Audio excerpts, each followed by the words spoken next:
My name is Faith Mora, and I am the Chief Creative Officer of the Hope Hub and the host of the Beacon of Hope show. So thank you so much for tuning in. And as you tune in, please tell us where you're logging in from. We encourage you to share this broadcast and we invite you to be part of this conversation. And please note that depending on the subject matter, we do not purport to be therapists or experts in the subjects discussed. We are a platform that believes that everyone has a story and your experiences can serve a greater purpose. And my guest today and I share a similar mission of sharing stories for the benefit of others who may be going through life challenges and need a word of hope and encouragement in this season. The song that's playing in the background is Tasha Cobb's Forever at Your Feet. Forever at Your Feet. This is Crystal's favorite song at this point in her life, and Yes, she it is. wanted to share it with the Hope Hub on today. So as you guys log in, please like and follow this page. And I'm here to remind you that I started this show because oftentimes when we go through things in life, we look first within ourselves sometimes. And then when we don't find the strength within ourselves, we look without to find someone that is or has gone through a similar life experience. And most oftentimes, because we do not wear our labels, and most of us don't look like what we are or what we've gone through, we find it extremely Yes. challenging to find the hope that we seek, right? We're looking around and we can't find the hope that we seek. But God in this season is allowing people like our guest today, Crystal Thomas, to be the voice and the story that we seek amidst the noise and the uncertainty and the dissolution that life may throw our way. So, welcome, Crystal. I'm going to just read a short bio so that people kind of know who you are, even though I know you will go ahead and introduce yourself to the Hope Hub in your own words. But in terms of who you are and how I've met you today, you say you're a passionate Christian, a mother, an author, and a millennial business owner who enjoys serving the community by empowering and by educating at-risk youth, the homeless, and those reintegrating into society. You have a background in addictions counseling, in social services, and in workforce and organizational development. Crystal is also the founder of Crystal Clear Creations. I love that name, Crystal Clear Creations, a web Thank you. graphic design company. And let me tell you, when I saw that, I was like, but God, because I was, asking God, please send me someone who can do justice to the Hope Hub and help me come up with a logo that will help to brand what it is I'm about. And what better person for me to meet than someone who is saying, basically through a book, I know what you've been through, right? And Yes. so, Crystal, thank you so much. And I'll go You're ahead and welcome. you go ahead and introduce yourself to the Hope Hub. Well, good evening, everybody. That introduction you just gave was pretty phenomenal. I don't know where else to come from, but my name is Crystal Thomas, and I am a Savannah native. I've been born and raised in Savannah, Georgia my entire life. I'm 29 years old, and as stated, I am the owner of Crystal Clear Creations, and our mission is to help make your God-given vision crystal clear for you. And it's more than just business. We say it's ministry. A lot of people, the reason why I say I'm a passionate Christian, because I'm actually in grad school right now and getting my PhD in Christian ministry because I aspire to pastor. And I actually, I'm taking my initial steps tomorrow and preaching my first sermon to the preachers of our church. So I'm very excited. That's why I've been spending a lot of my time in prayer and meditating. But aside from that, I just love giving back. I tell everybody this life is not our own, and we're supposed to spend it giving it back. I tell everybody I'm willing to live off the 10% and give God and his people the 90 because of everything I've been through. And that's what made me publish the book. Somebody's been through it, because we've all been through something at some point in time, or we will all go through something at some point in time. So that's really me in a nutshell. Wow. And one of the things that I really admire about you is, I don't know what to call it. It's like you're really operating in your gift. You're a wordsmith. You're a lyricist. As I said, I was watching your videos. Yeah, I was watching your videos all day, and I'm like, she is a master communicator. It's like you've gone to school for communication. Like you communicate in such a direct and a clear and succinct way. And when I asked you very directly, what do you want to be known for in terms of this show, Beacon of Hope for? You were like, Beacon of Hope for breakdowns to breakthroughs. Beacon of That's Hope right. for you going through it. Beacon of Hope for it was necessary. All these words and all these terms, and I'm just like, my God, like she is amazing. You know, I just think that like when I listen to you and when I see you, I can see you're someone who has found your niche and found, you know, where your gifting and your talent lies, not just in the spoken word, but also in the written word as well. So I'm just glad Thank that you. you're willing and you're courageous enough to walk us through your story today. And I didn't really know exactly how to phrase this question because you're saying you've been through some stuff, and I haven't read your book to see what it is that you've been through. So I want you to just walk us through what you're willing to share as having been through, and the parts of your journey that you would like to encourage others through on the Hope Hub. Okay. Well, I think one of the topics that you hit on earlier, it sums up my entire life. I Mm-hmm. tell everybody the breakdown to breakthrough. I grew up in a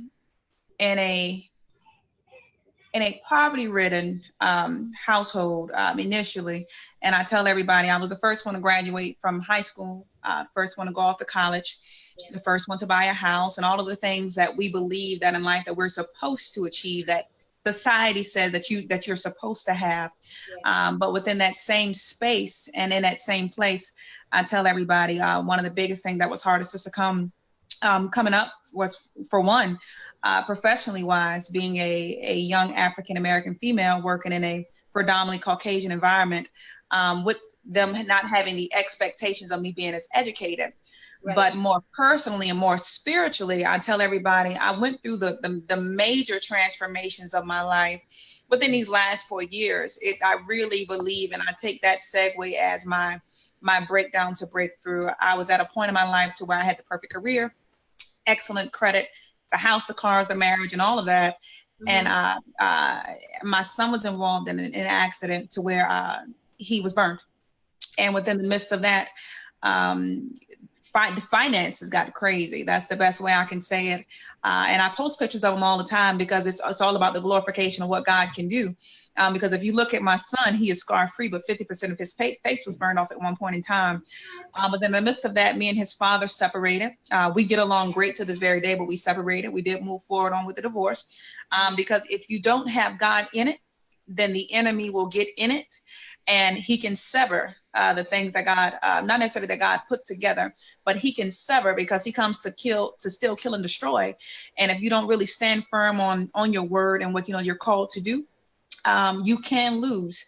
And in the midst of that, right after, the job lost funding. Man decided to leave. 2 months later, my mother was diagnosed with cancer.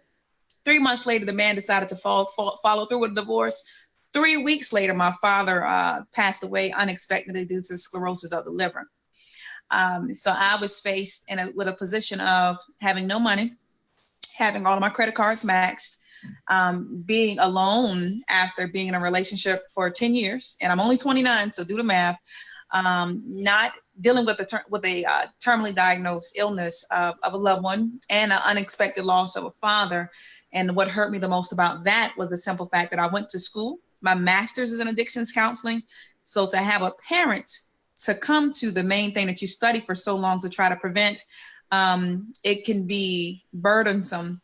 But over time, in the midst of it all, that's what allowed me to birth the business, because I couldn't afford to work, with literally having to take my son back and forth to the burn center, with the job saying that they were going to lose funding anyway, and a number of life experiences, because within that time, I admit that I was depressed. I admit that I had suicidal thoughts. I admit that I was in such a dark space and a dark place because I thought that the materialistic things of life, I mastered perfecting the image that most of us carry. And I tell everybody, most of us celebrate Halloween 365 days a year because we wear a different mask for the different people that we encounter on a day-to-day basis. Wow. And when I really embrace my calling in ministry, I realized that you can't have purpose without pain. And in life, we have to experience purposeful afflictions in order to be made under pressure like a diamond. So in the midst of that, I birthed Crystal Clear Creations. I remember switching churches. I met with my pastor. I had $5 to my name. And not my pastor, a new pastor that I just met. And I was like, if you teach me the word, I'll teach you business. Mm-hmm. And that was about almost 2 years ago. And literally from that day, I literally took all the resources that I had. I didn't have money, but I took all my giftings and all of my talents and all of my skills with the hurt, the pain, the misery, and all of that, the heartache, everything that you think that you go through when you lose a loved one, when you lose a job, when you have a sick parent, all of that is true. But God has a way of keeping you so purposefully distracted to where you don't have time to focus on everything that's going wrong because you start to realize everything that he's putting together right. And I tell everybody, you master peace when you learn how to master peace. And he kept me so distracted with helping and sowing into the lives of so many other people that little by little, everything that the devil thought he stole from me, I got it back plus double. And that's why I'm able to smile the way I am able to smile today and know that he is faithful, he is able, and he will never fail us. He will never fail us. There's a lesson behind what looks like a loss. Mm-hmm.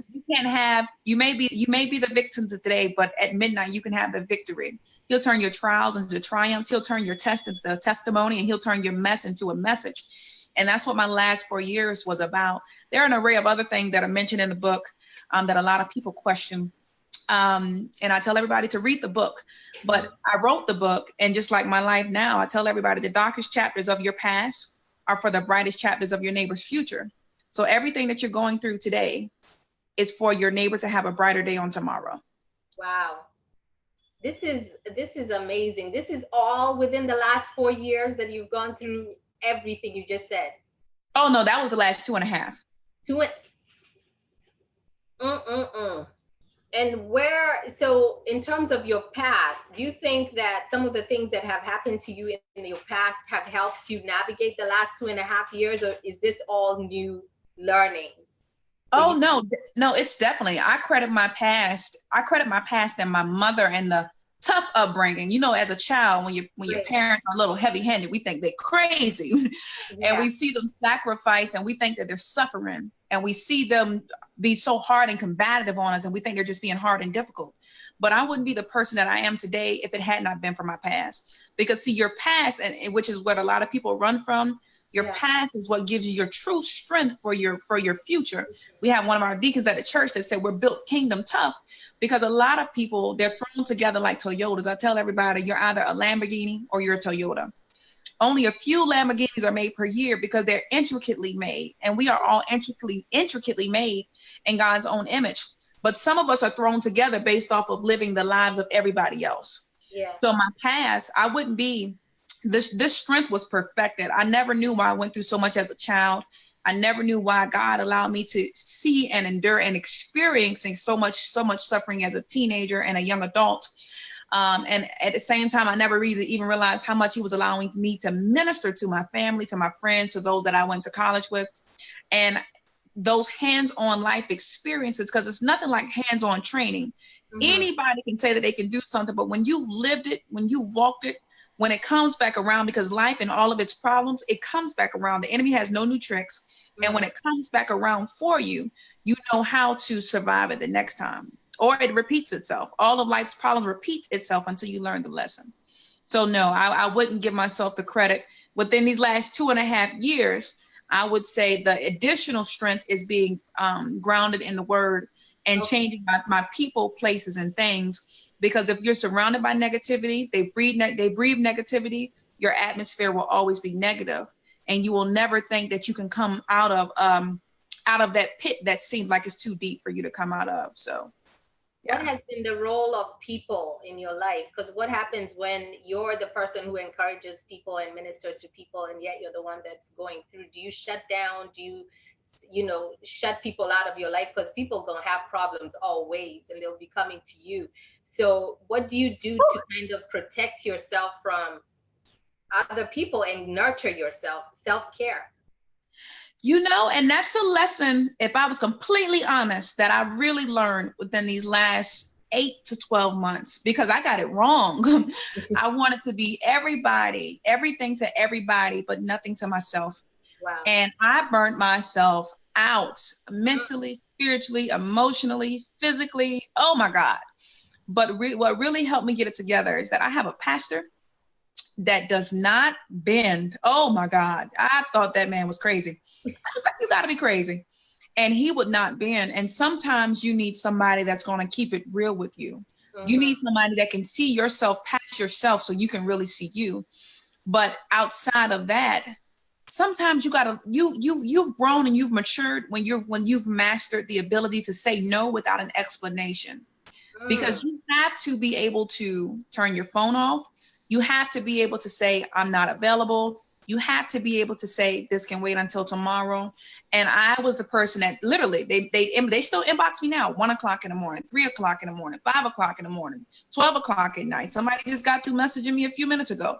Mm. But you have to be able to say, there's only one me. There Yeah. are thousands of you. But if I succumb to your stresses today, Mm-hmm. then there will be no me tomorrow. And when I begin to find the balance, because I tell everybody, I am here for prayer, I'm here for worship, I'm here to walk you through life's problems. But I learned to be able to, I get up early. I get up at like 4 o'clock in the morning Okay. every day faithfully, 3 to 4 o'clock. And everybody's like, why? And it's not, well, I am a Proverbs 31 kind of woman, but I get more work and meditation done when the world sleeps Mm-hmm. than most people do while they're awake. And Yes. sometimes you got to find what works for you. You can't, because once the sun comes up, you're a mom. You're an employee, you're a business owner, you're in ministry, you have all of these different roles from the time that you walk out your front door to the time that you return. And then even when you return, you have other roles. So I begin to find snippets within my day to where it could just be my private alone time, to where Yes. I can meditate to songs such as what you played earlier, to where I can read and write. I write poetry. I am a poet. Yeah. So I write a lot to either express my feelings, to express, I get visions a lot. So to express what I'm seeing, but to get it off of you, because, everybody, and they don't necessarily do it intentionally, but they pass the burden because they're not to a point to where they know how to bear it. But I've experienced so much in my heart and in my life, heartache, shame, defeat, slander, defamation. I've experienced divorce, I've experienced letdown, I've experienced regrets, I've experienced, church hurt, I've experienced, every level of pain that you think that you can experience. I've experienced homicides. I've experienced loss of loved ones from suicide. I've experienced seeing individuals be raped. I've experienced individuals being murdered. I've experienced those questioning their sexuality. So at this short age in my life, I've seen so much, but had so many firsthand experiences to where it's like when it comes, I know immediately to pray, Yeah. because the problems are not ours to bear. It's not theirs to bear. You're supposed to pray and give it back to God. But Mm-hmm. then at that point, I have a lot of patience. And Yes. when I develop patience with myself, patience with people, I learned how to be able to get them to a certain point to where they're able to coast on their own.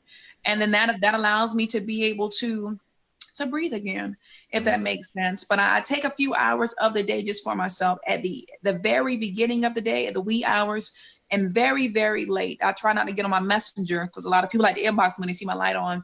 But some nights I'm up to about 12, that 1 o'clock-ish, just Yeah. meditating and thanking God, and just sitting there, sometimes just sitting there completely silent with nothing, Wow. just breathing. Because sometimes you just got to stop and breathe. I mean, I think when I'm listening to you, I'm like, your future is so bright. Because thinking about all the things that you just said, and still having the capacity to still birth purpose and dreams and books and poems with all these other things hitting you, and you still serving. I mean, that means you have a huge capacity and a huge calling on your life. And, unfortunately, sometimes that's what the devil goes after the most, but it only Yes, helps to build your strength and your resiliency. And I'm glad you spoke about the 4 a.m. Club, which I'm trying to join. it I'm fighting that battle every day. But I heard what's his name, Wayne Dyer, and he was does. speaking. He's an author, wrote thousands of books probably, but he spoke about how the morning breeze brings its own inspiration, and so Yes, you feel biologically prompted to wake up at an earlier time, like where your body just automatically switches on at 4 a.m. or 3:33 in the morning or yes, whatever it is.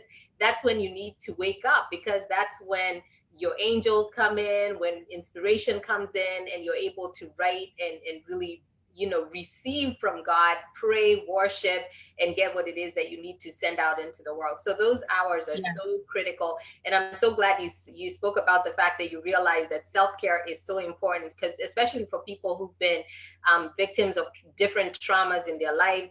And we're living in a world where there's so much toxic stress on a daily basis, yes, not just in the world, like the inputs that you're getting on a day-to-day basis, but even in your family and within your loved ones. And we're all taking that on, in addition to the news and everything else that's going on. So yeah. first of all, I can't wait to read your book. Um, so that I get the width and the breadth of your story and the different chapters of your story, because it sounds like it'll be so interesting and just chock full of life lessons. But I do want to continue with the questions, right? That's So, fine. so I believe, from what I've seen of you so far, is that you're uniquely gifted and anointed by God to encourage others, and despite what you've been through. So how have you been able to not only see the lessons in the storm, but to take those and propel them into purpose? I tell everybody, pain brings change and purpose propels. I Okay. literally have that on a shirt. Pain brings change Mm, and purpose propels. yes. Um, because, and the reason why I say the pain brings change and the way I'm able to turn a negative into a positive, Mm-hmm. because Romans 8:28, it declared that all things work together. All things, All things. all things, the good and the bad, the Yeah. beautiful and the ugly, Mm-hmm. the hurt and the joy, all things work together. But oftentimes you gotta understand, you have to get to a point of maturity in your life, or a point of acceptance in your life, to where you realize that the pain is purposeful. Yes. It's either to remove you from a toxic situation or a toxic place to where you're not supposed to be, or a person. Mm-hmm. It's either to push you and propel you out of your comfort zone, because the breakthrough that you're looking for in life, the breakthrough that you're expecting from God, the breakthrough that you need is not found in your comfort zone. Or it's either to build up the strength that you need to keep pushing. Because oftentimes, and with me, what really gave me the initial hope to keep pushing was God giving me my son. And in life, when you feel like it's just you and nobody's not necessarily counting on you, Right. you feel like you can give up, you feel like you can quit. And in the midst of my biggest storm, my son, he's not 3, about to be 4, but at that time he just started talking, and he walked in the room and he said, "Mommy, I love you." And at that moment, I knew that no matter what I'd gone through, somebody somewhere was counting on me. But it's a difference when it's a child, because adults, you can run into opportunists, you can run into those with false intentions, false motives. You can Mm-hmm. run into so many people as an adult, but a child has the purest and purest of hearts. Yes. And when he came in there and he told me that, it gave me that motivation and that courage to be able to find hope in a dark place. And Mm-hmm. when you're able to find the light in the darkest space of your life, you're able to use that little bit of light to be able to propel you through that tunnel. And on the other side of that tunnel is that promise. Because I tell everybody, he never said it wouldn't rain. He never said the storms wouldn't come. Right. But he did say that the storms and the troubles of life won't last always. But at the end of that storm, a rainbow is developed. Yeah. But we often want the rainbows of life, but we never acknowledge the storm that it takes to birth it. So it's just like a storm. Like if you're driving home, if it starts pouring down raining, you're not going to stop and stay there forever and not go home. You may slow down, but there's something at that house that you want. It's safety, it's comfort, it's peace, it's rest. You're going to keep going. And that's the same way I look in life and hope in general. So I look at life like a storm. All storms are purposeful, and it strengthens the hope that you need. You can either stay stuck. It's like the hurricane that they said was coming here. They said a hurricane was going to come. You can make the decision to either stay, or you can make the decision to go flee. And for those in life, it's the same way. You can either make the decision to stay, or you can make the decision to flee, or you can make the decision to keep driving and keep pressing on. So I take all of life's problems and all of life's glories, and I pack them up in my trunk, right, and I keep driving towards my purpose, because we all were created with a purpose, and we all have a destiny that he's acquired us to reach before it's time for us to go home. And we just have to keep driving in that direction. You may not know where, the what, the when, or the how, but we know that we were created with a purpose in his plan. And I just take all of that and just keep pressing. It's hard for me to describe, but I just keep pressing towards the mark. And I tell everybody, you're a conqueror because you've survived 100% of your worst days.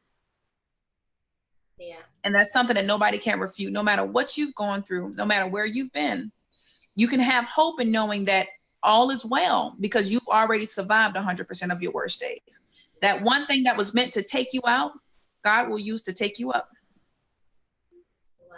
Do you think there are people who are stronger than others?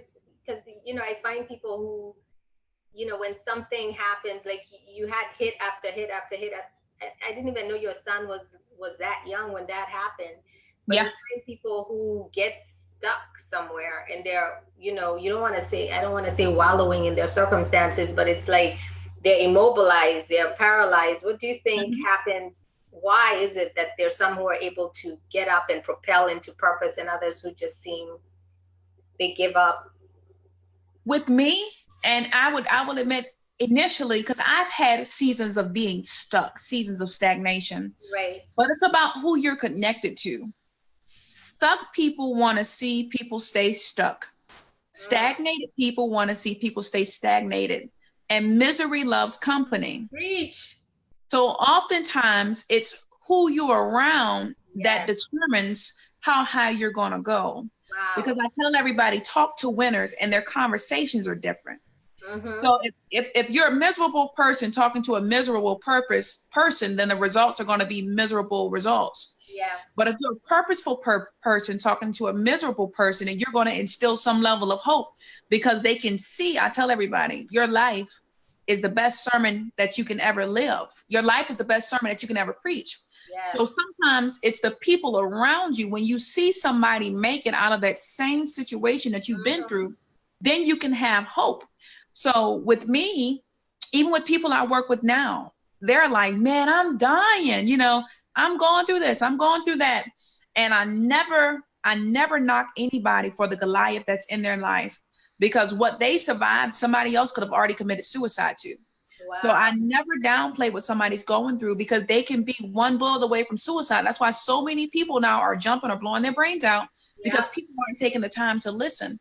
But oftentimes you don't have somebody that's able to pinpoint the positives in your life, because people love to listen to other people's problems, and some people get joy out of that because it makes them feel higher up in life.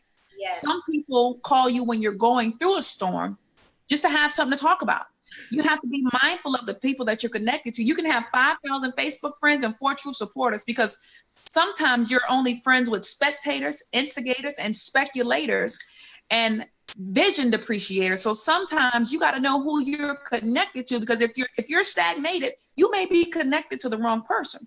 Right. Because if you have positive people, positivity breeds positivity. It may not be today, it may not be tomorrow, but I tell everybody my positivity is contagious. And sometimes, just like I tell everybody, the people that's in your life, they're either God positive or God negative.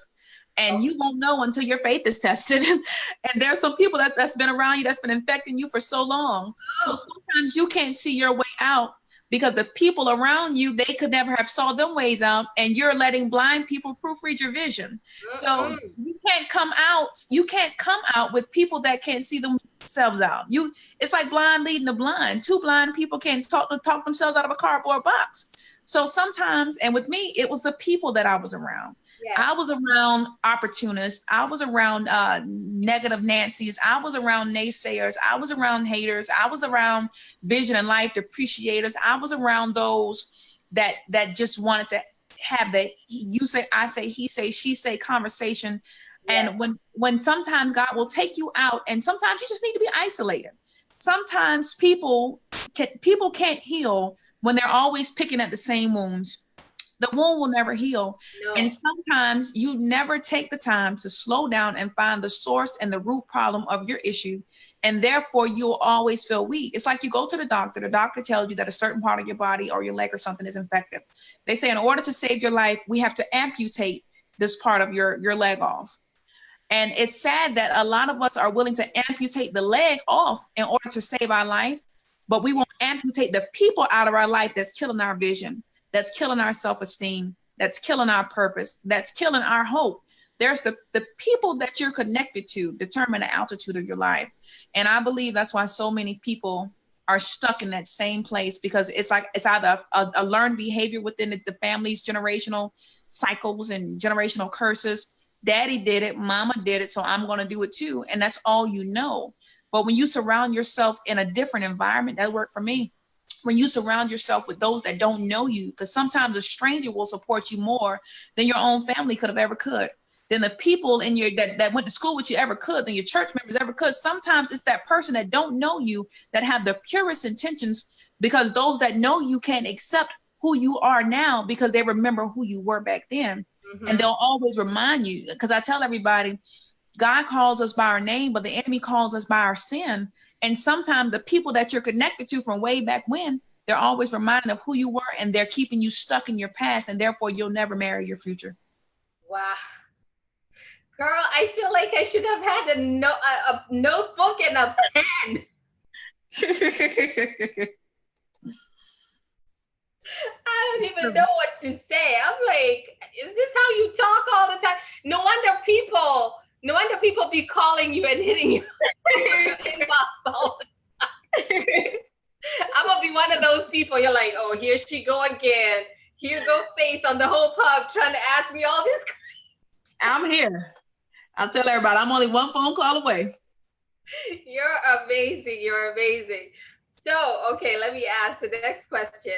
So I know that here on the Hope Hub, we have businesses, people who are entrepreneurs or want to be entrepreneurs, who want to really take their giftings, their callings, their pain, turn it into purpose, mess into message, all of that. So can you tell us how you took that leap into business for yourself? Was that born out of pain, or was it something out of necessity? What led you into business? All of that. I tell everybody, and I joke all the time, but I'm like, jobs are pimps. Jobs are true pimps. Because they tell you what time to come. They tell you what time to go. They tell you what to wear. They tell you how to act. They tell you how much you're going to make. They tell you, they make all the rules. So jobs are pimps. So I decided to break free. But no, in all honesty, seriously, I was put in a position to where I couldn't afford to work. I was put in a position to where I would say I wasn't always this level-headed, but I was put in a position to where I either had to choose my son or I had to choose to work at a job to where it's crazy. I tell everybody, a job, if you never operate in your purpose, or if you never take that leap or that step or that leap of faith into what you know can be a life-changing gift, there's always somebody that will hire you for an hourly wage to build theirs. And when everything happened with my son, I chose my son. That's the best way I can sum this up. I didn't know the what, the when, or the how. And I always had the marketing gifts. It was called Marketing to Go initially. It was powerful marketing, lightning fast. And it was all about getting things done quickly. But when I took the time to slow down, because God slowed me down in the midst of having to look at my son every day, go through his process, and he was so happy. And I said, well, God, I can't afford to have to clock out 4 or 5, 3 times a week to take him to Augusta. So what am I supposed to do? And God said, I already gave you the gift. Why are you selling them for making $400 to $500 a week when you can make that in a day? You know, Yes. I gave you the management skills because you've ran multi-million-dollar companies for 10 years at a young age. I gave you all of this. So why are you so afraid to step out with the tools and the resources and the knowledge and the know-how that I've already given you? Because oftentimes we settle for instant gratification. You know, I tell everybody we want a microwaved miracle, but we want a stovetop blessing. We don't like to wait for nothing. We want a microwave miracle, or we want a microwave process, but a stovetop blessing. We don't want to go through all of life's heartaches and pains and letdown. We don't want to go through all of the, you know, the business turmoils and ups and downs. We don't want to go through nothing, especially us young folk. So, but when I was put in the position, I didn't have any other choice. I made the choice to trust God. And literally when he slowed me down, my first client was a cancer patient. And I said, she had the most beautiful spirit. And at the end of it, she told me she was diagnosed terminally with cancer. And I said, wow. And there are so many people with deferred dreams. And they need that beacon of hope, because oftentimes life will put you in a situation and a certain circumstance to where you feel like it's too late. You feel like you can't go back and start that business. You feel like you're not educated enough, like you don't have enough money. There's so many man-made opinions and stereotypes and labels, and it's so many different levels to success, but we don't realize that if God is in it, there's no limit to what he can do. Right. And when I took that leap, and it slowed me down, life slowed me down with all of life's processes, I realized every customer had a story. That's what made me publish my book, but I've also helped 14 others publish their book, because we all have a story.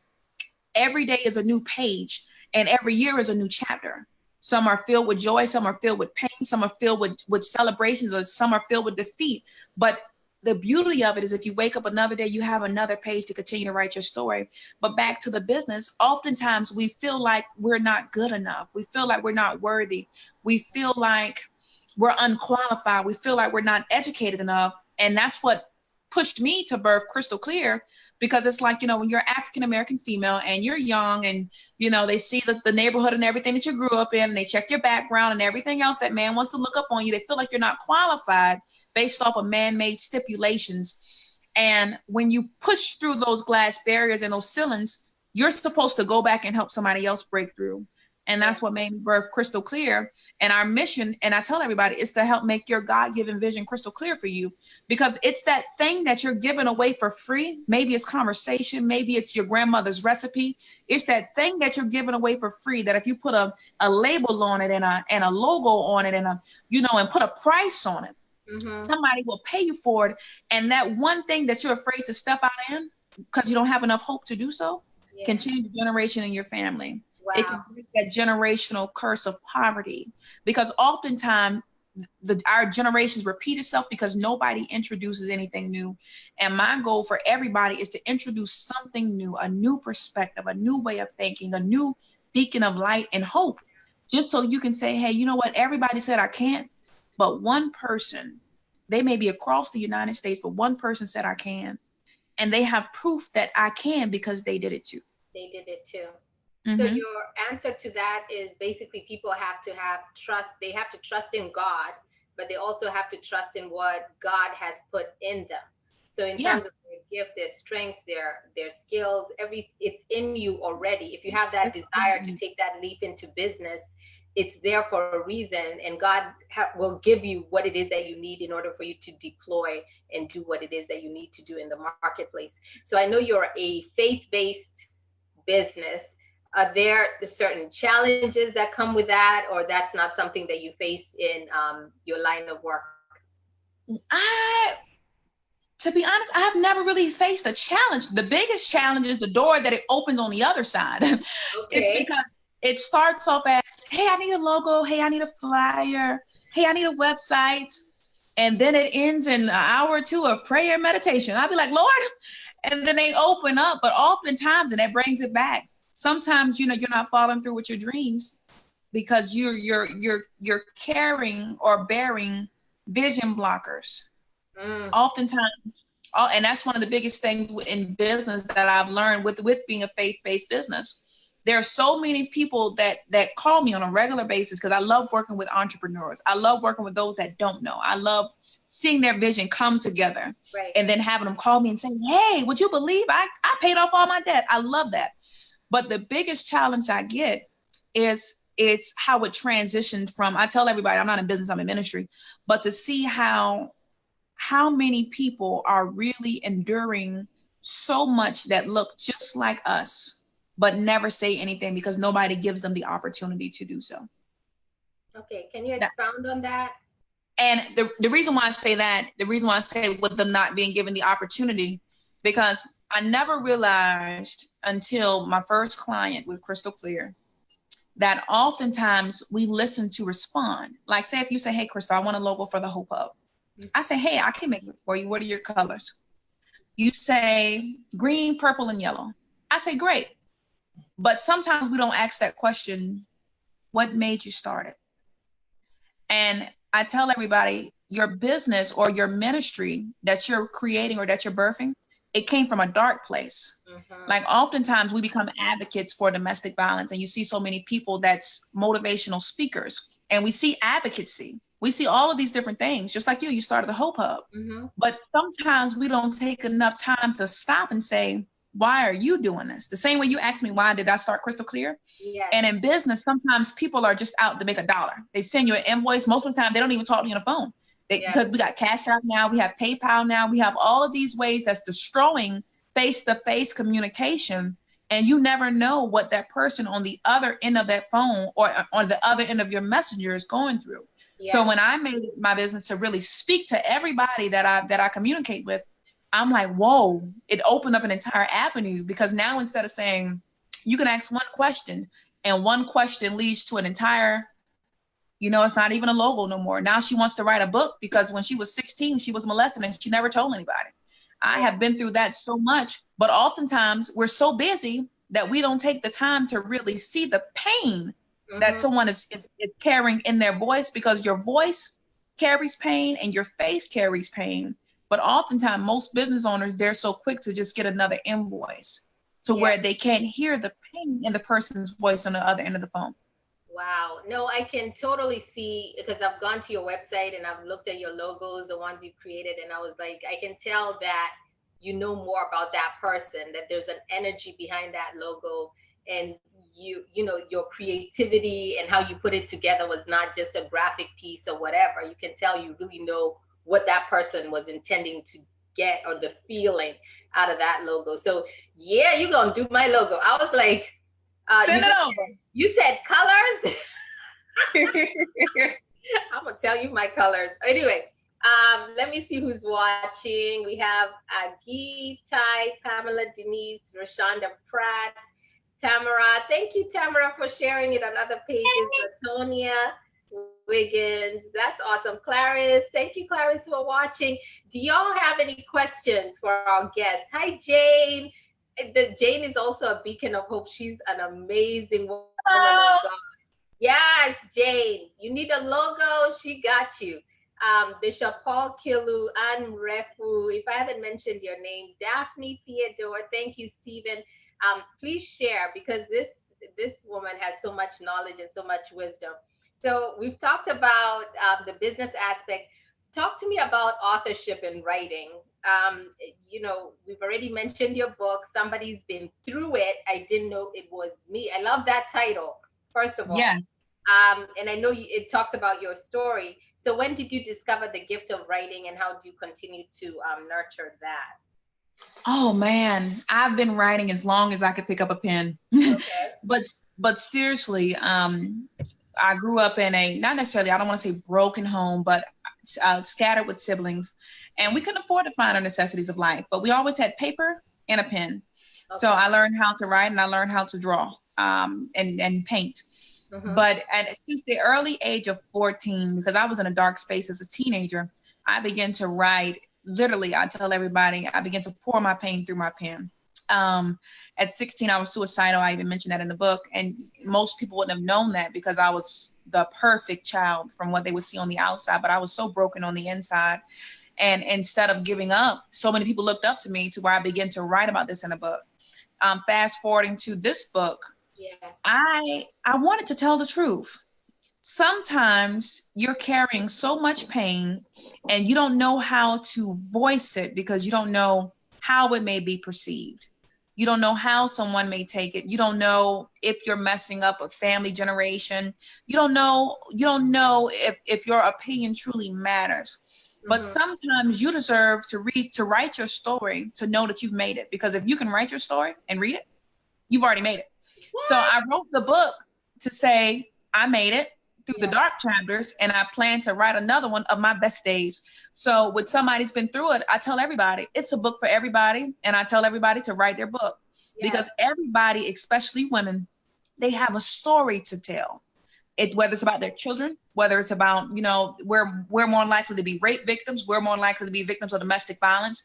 Somebody somewhere has been through something that can help somebody come out of what they're going through. Yes. Because if you're able to write about it, speak about it, then you're able to voice that to somebody and they're able to take it and say, hey, she made it. And it's oftentimes, it's the beautiful working profession such as yourself. You're like, she went through that? No, I would have never thought it, because we look at the people that are homeless and that society looks over and we think that they're the ones that did something wrong or that they're going through the most. But oftentimes it's the ones that paint their faces on. We put our hair on, we put our makeup on, Mm-hmm. we walk out like everything's fine. And as we're sitting there ministering to somebody that's having enough courage to speak to us, it begins speaking to us. We're like, man, we've been through that. And the way you free yourself, I tell everybody, write your book. Even if you never get enough courage to go live or go do a conference, write it down. Because if you can pour that pain out, you're setting yourself free. Because if you keep it in, you'll always be in bondage. Because words hurt longer than the fists do. If your past can keep you incarcerated, your purpose will never be released. And the words are labels. You'll never forget what someone said to you. You may forget how they hit you, but you'll never forget how they made you feel. And oftentimes you carry every circumstance and situation of how somebody made you feel, and you pour that anger out on the next undeserving person. Then you wonder why you can't keep no relationship, or why you can't keep a job, or why you have so many trust issues, because you never shared your story. Wow. So you're So saying sometimes you got to write out your burdens. so it comes basically whatever is downloaded from your brain, from your spirit to your hand, and you write it down, Mm-hmm. your pain. What can only come out is truth. Exactly. That was an aha moment for me. I know with I don't want to say who it is, but a family member who went through a life challenge, and my mom told her, she said, write a letter to yourself. Yep. And she kept insisting on it. And this person was like, but why? Like, why? I'm not a writer. Why do you want me to write this letter? And she just kept telling her, you need to just sit down. And my mom is a writer. So I think she understands that aspect of the catharsis you get out of that process of writing, and Exactly. how it helps in terms of your healing. But she just kept saying, write your letter, like write a letter to yourself. And now Exactly. I can totally understand what it is you're saying in terms of it's a process. It brings about healing, and it helps you also write down the lessons learned, your experience, Mm-hmm. how you understood it, how you went through, Exactly. and it helps you resolve the issues. So Mm-hmm. that's, yeah, I think all of us should be writers. Exactly. We should Because all, you yeah. what you can acknowledge, you can be healed from. If you never know the source of your pain, it's Yes, like when you go to the doctor yes, and certain parts of your body's hurting, the first thing they're going to do is run a scan to see where that source of pain is. It's just like a story. And it's just like what we carry. Sometimes it's your parent abandoning you. hmm, It's you never acknowledge that area, and then it trickles over into other areas. So yeah, you have to acknowledge the source in order to have a source to be healed. And that's that's where right. your story comes from. So, one of my last questions here was about ministry and you going into ministry academically, because you said you're pursuing a PhD. Is it in Yes. theology, or what is it in? Christian ministry. Christian ministry. So, can you talk to us just a little bit about the genesis of that and where you see that going in terms of your next chapter? Oh man, absolutely. um, I I aspire to pastor. I aspire to evangelize. Yes. Um, I aspire to tell everyone of the goodness of what the Lord has done for me and what he can do for them. But I made the decision to step out and get my, this is going to be the final degree in Christian history, because I believe that a lot of people, they don't possess what they profess. And YouTube helps people fake faith. You know, you can buy collars from the corner store now. You got a lot of corner store churches, but you got a lot of people that's being broken because everybody want to be a preacher. Everybody want to be a pastor, but a lot of people don't have no substance. We got a lot of gold-plated Christians walking around here. Oh my God. Yeah. You know, God created us to be diamonds, but you got a lot of people that shine, but they're cubic zirconias. So it's the truth. That's the word. But I made a decision to go back because God's will, I aspire to one day start Crystal Clear Ministries, and with the vision of let's help make life crystal clear for you. With taking Crystal Clear Creations as a hub to be able to incubate businesses and visions to propel people forward in the church, because I believe the church doesn't grow because we don't help the people grow. We give them the scripture, but we don't necessarily give them the resources to be able to help them build that life, to be able to sustain or obtain the promises of the Lord. Yes. So I aspire to be a transgenerational pastor, to travel the nation and reach the masses. I'm preparing right now to go to Africa, Sierra Leone at the end of February for my first leadership conference. Yeah. My first leadership conference and revival, February 18th through February the 24th. Okay. But I just want to be obedient. I tell everybody right now, the degree is just to become more knowledgeable, to be more disciplined, because oftentimes we make more time for everything else but the word. Mm-hmm. We study, we spend hours on Facebook, but minutes or no minutes at all in the big book. So I really wanted to be grounded and to be able to be as knowledgeable, to be able to handle life's afflictions, because I believe that in ministry, people, they're gonna judge you based off a life that you live, not by the sermon that you can preach, because anybody can hoop and holler about how many souls are being saved. I tell everybody, check your soul count. Check your soul count. Don't check your seat count in the church. Check the soul count. And I aspire to pastor. So I should be finished with this degree, with the thesis and everything, prayerfully within the next 2 to 3 years at the most. And God's will, you know, as I get older and more wiser, and I aspire to one day pastor a church of my own. But in the meantime, between that, to evangelize and grow under the leadership of my pastor, Dr. Bishop Thomas J. Stills of Sweetfield of Eden. He's phenomenal. I wouldn't be the person that I am today without him. So I thank God for him on a day-to-day basis, for him and my first family. But I aspire to learn, but more than anything, to serve. This degree is to teach me how to continue to properly serve God and his people the way I'm called to, no matter what he calls me to do in life. Because I tell everybody, I can work without a title. Most people, they can't work without a title. So the title, everybody wants the position, but nobody wants to do the work. So I tell everybody, I'm willing to wash the dishes, just so I can continue to be in the room. Yes. So yeah, but I aspire to pastor. Wow, that I can see you totally doing that. That's definitely in your vein, and you do have the skill and the spirit, I believe, for you to do what it is that you're saying that you're doing. And I love that you have a vision for your life that's, you know, not just tomorrow. It's like 3 years from now, 4 years from now, 5 years from now. So I think all of us, first of all, need to really connect with Crystal Clear Creations and figure out what is our vision for our lives and our businesses, and help, you know, join her, because you can see that she's really masterful in what it is that she's doing, and she can help propel us to our passion and to what it is that we want to do with our lives. So is there anything else you wanted to talk about in terms of your present day, some of the things you're involved in, and also how we can find out more information about you? Yeah, I mean, I thank God for my sisters that are online. I'm involved in Sisters Helping Sisters. It's a dynamic female Christian-based, faith-based organization in Savannah. And they're the ones that actually tagged me in the post to be able to share this and be a beacon of hope tonight. They're awesome. They put up with me and all of my, I'd say, energy. But they're phenomenal. I love them all like sisters, some like moms, because I think I'm young enough to be all of their children.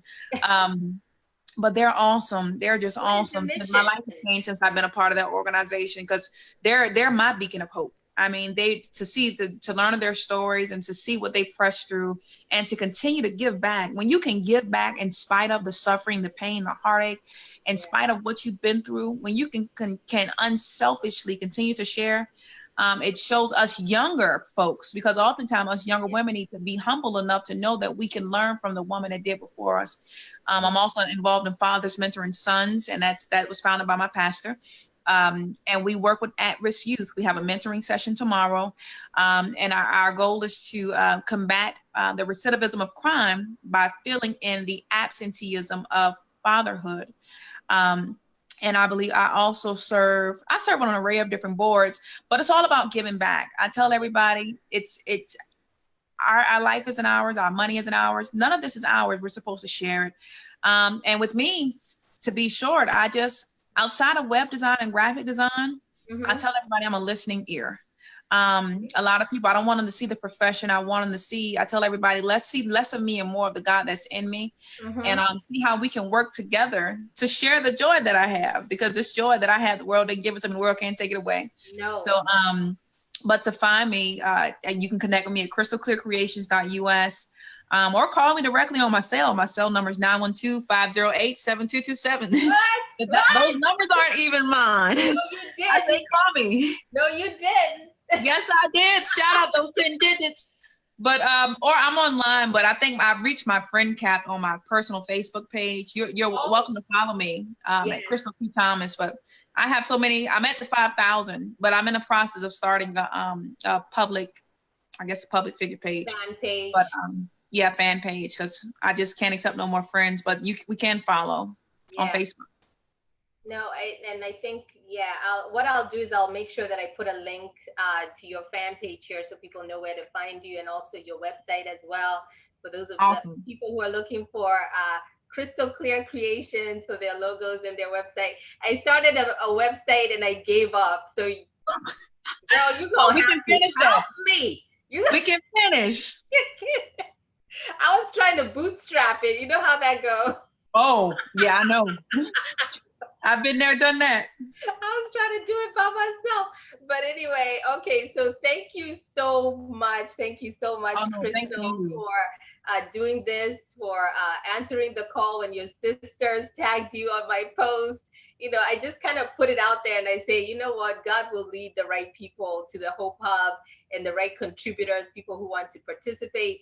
But really, the Hope Hub is just I don't know if I told you this, Crystal, but years ago, 5 years ago, when I was suicidal, I was depressed after my son was diagnosed with autism, and I just didn't know what to do. I was looking online for hope testimonials, like videos or people who are telling their stories in terms of how they went through this specific struggle, and for Wow. someone just to give me some hope that there was Yeah. going to be, that he could recover, or somebody who, just another parent who could share their story and say how they were making it.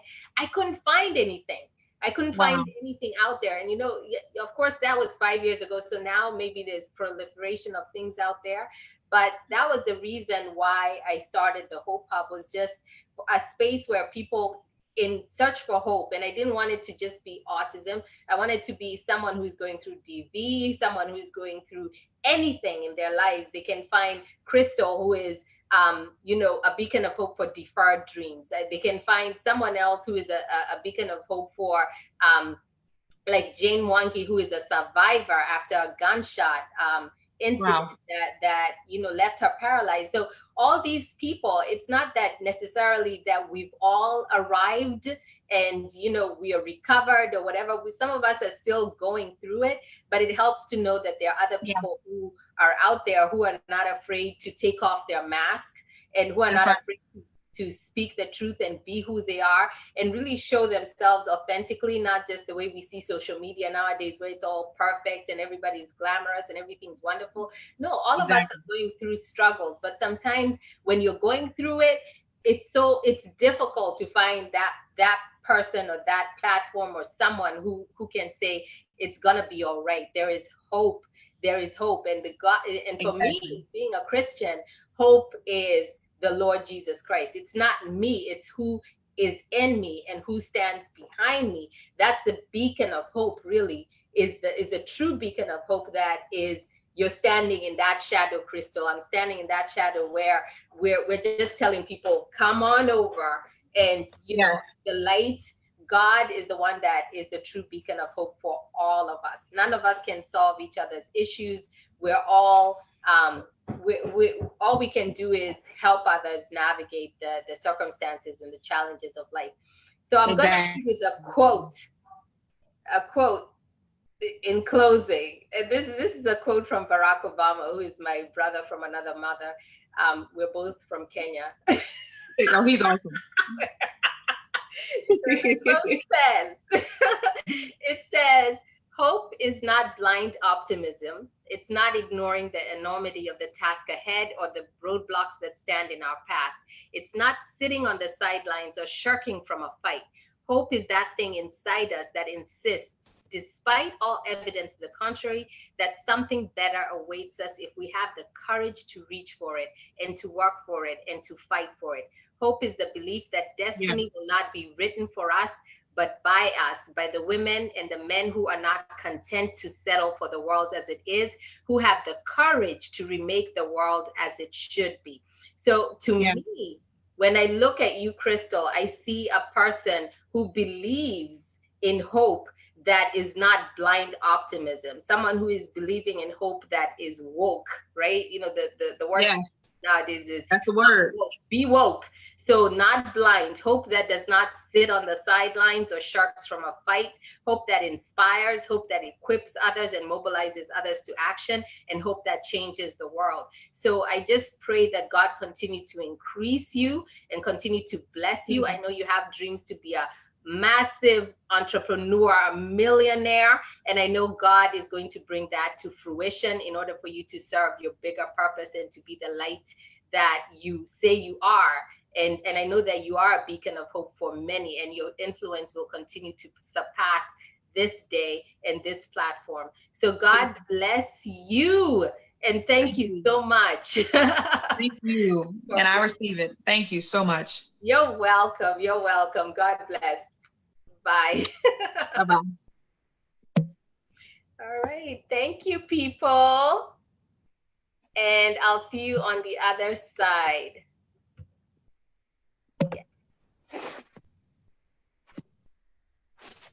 Alrighty. I think I stopped it, Crystal. I think. Mm.